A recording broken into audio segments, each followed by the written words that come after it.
But the Queen mustn't know. But remember, the Queen mustn't know. Oh, the Queen mustn't know.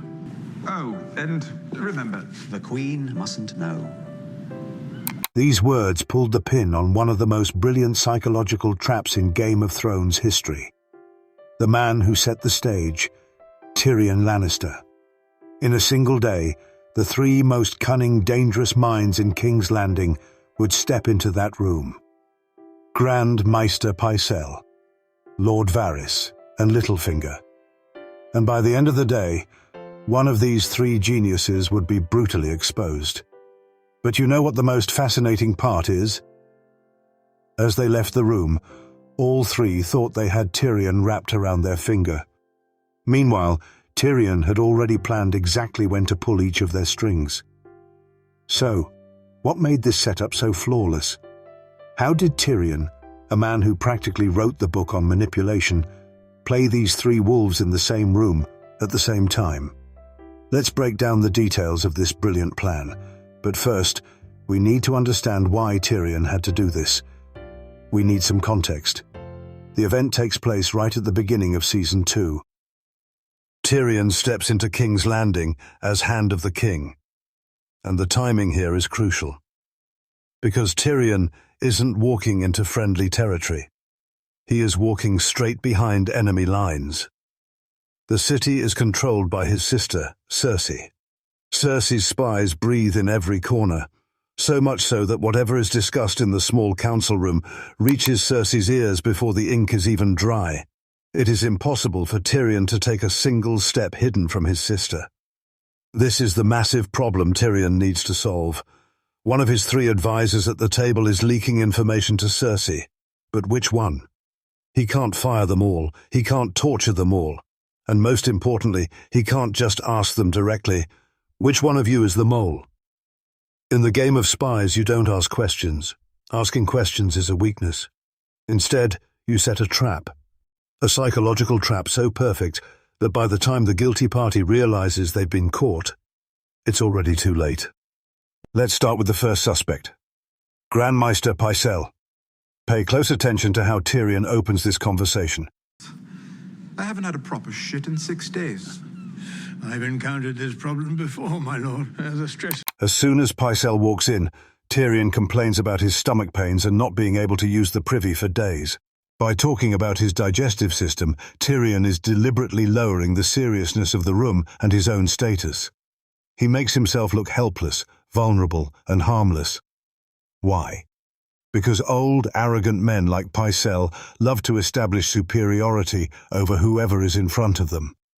In that room, Pycelle needs to play the role of the wise old man helping a helpless dwarf, and Pycelle falls into the trap right here. As he hands over the medicine, he feels important. Right after, Tyrion feeds him the poison. I'm so grateful to have a man of your vast knowledge and wisdom on my side. Please. Well, thank you, my lord. From the outside, it looks like Tyrion is flattering the man. But for someone like Pycelle, who has lived his whole life in someone else's shadow, always taking orders, this praise is like a drug. Tyrion feeds the man's ego so much that Pycelle is completely blinded. I can trust you, Pycelle, can I not? Why, yes, of course, my lord. These are perilous times, and the Crown must forge new alliances.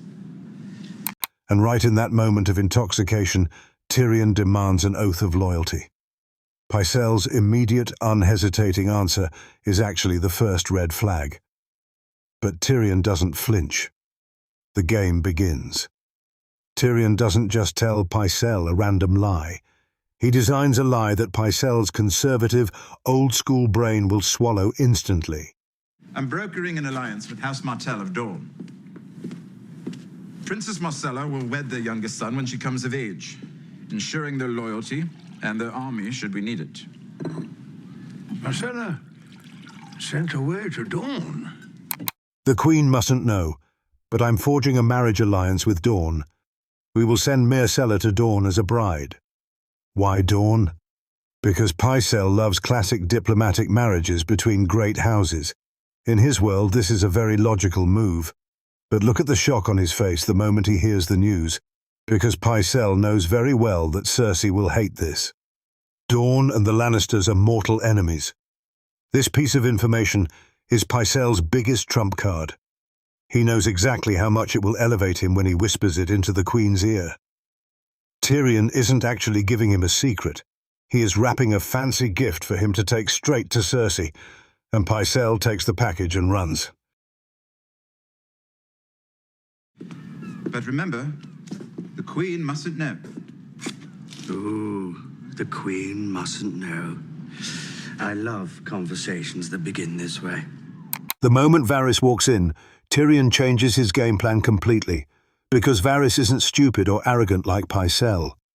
Varys is a man who sees the games within the games. In fact, the moment Tyrion says the Queen mustn't know, Varys smiles. He doesn't even pretend to be surprised.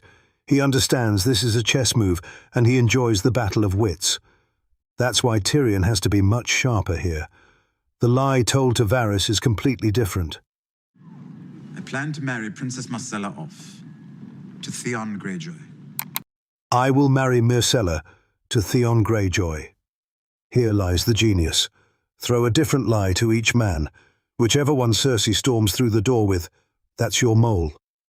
But why the Greyjoy lie for Varys? Because Varys has a strategic and military mind. He likes the idea of hitting the enemy from the inside. The power of the Greyjoy fleet. The possibility of Theon betraying Robb Stark. These are exactly the military moves Varys would find logical and cunning. Sure enough, Varys questions it immediately. Theon Greyjoy. Forgive me, my lord, but how? He grew up a ward of Winterfell. He fights. He doesn't swallow it whole like Pycelle. He looks for logic. And Tyrion has the answer ready. Ah, precisely. Theon's father loathes the Starks, and will convince the boy to come to our side. Greyjoy can destroy the Northern Army from within, and we can have his father's ships. It makes sense to Varys. Tyrion's goal isn't to make Varys admire this plan. The goal is to make the plan believable enough that if Varys is the mole, he considers it worth reporting to Cersei. And he succeeds. And finally, the master of chaos, Petyr Baelish, Littlefinger. But remember, you must tell no one. Tell no one what? Tyrion throws the third lie at him. I plan to wed Princess Myrcella to Robin Arryn of the Vale. Lysa is not fond of me, but perhaps the promise of a royal match will convince her to let bygones be bygones. Myrcella will marry Robin Arryn, the heir to the Vale. Why the Vale? Because Tyrion knows Littlefinger's weak spot perfectly. Baelish is obsessed with the Vale. He spent his youth there. He has deep psychological ties to that region because of his obsession with Catelyn Stark. This marriage would open up a massive sphere of influence for Littlefinger in the exact region he has dreamed of his entire life. Littlefinger objects immediately, of course. Imprisoned you. She tried to execute you, and you offer her son a princess. He knows how unstable Lysa Arryn is, so he is suspicious. But that is exactly why Tyrion plays to Littlefinger's ego. And I suppose you want me to broker this agreement. Who better?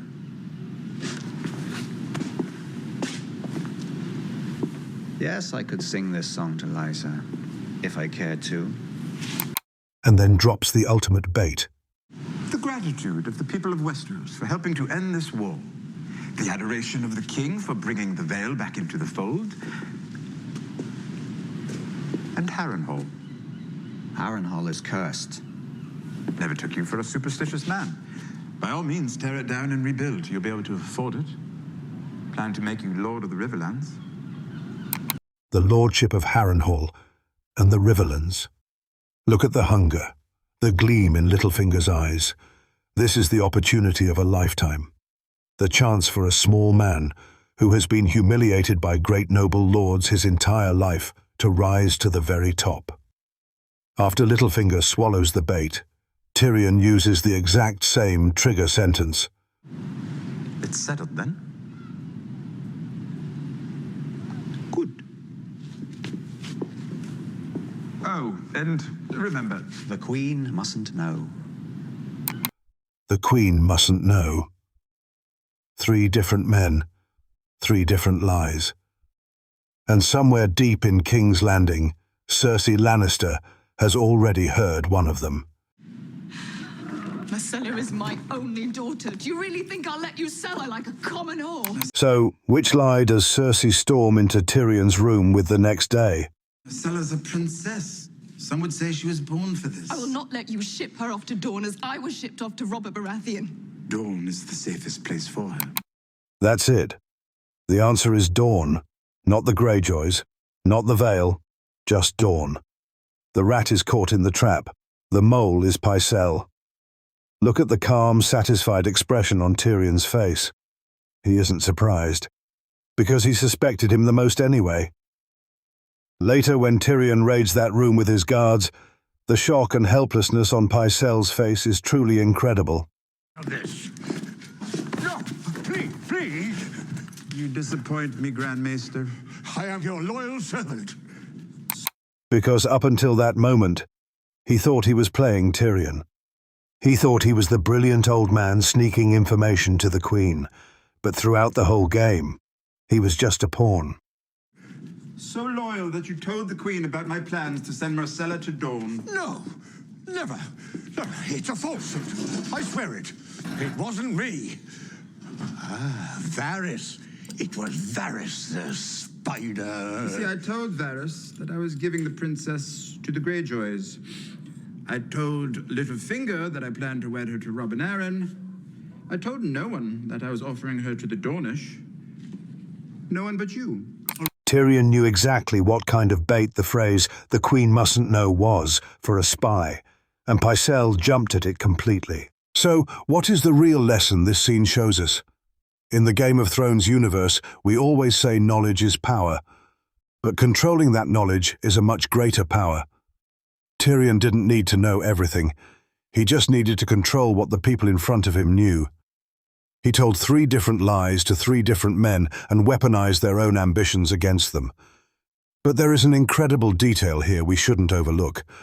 Actually, all 3 men in that room were the Queen's spies. But Varys and Littlefinger were smart enough not to spill the information in the first minute like Pycelle. They chose to hold on to that information until the right time, until the moment it would be most useful. Pycelle, on the other hand, succumbed to his greed, blew his secret to Cersei at the first hook, and sealed his own fate. You remember Varys's famous quote, "Power resides where men believe it resides." In that room, all 3 believed they held the power. They thought they were the players, and Tyrion was just a simple pawn. Meanwhile, there was only one hand moving the pieces on the board: Tyrion Lannister.